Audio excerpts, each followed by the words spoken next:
Peter, whenever you're ready, go ahead. Everybody please be quiet. Alright. Something sure of state, either from Venice or some unhatched practice made demonstrable here in Cyprus to him, hath puddled his clear spirit, and in such cases men's natures wrangle with inferior things, though great ones are their object. 'Tis even so, for let our finger ache, and it endues our other healthful members, even to that sense of pain. Nay, we must think men are not gods,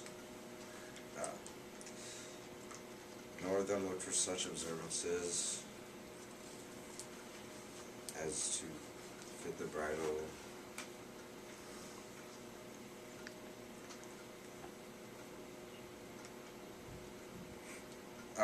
Beshrew me much, Amelia.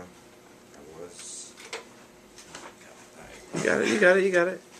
Beshrew me much, Amelia. I was unhandsome warrior as I am, Arraigning his unkindness with my soul. But now I find I've, oh my God, suborned. suborned the witness, and he is indicted falsely. Good.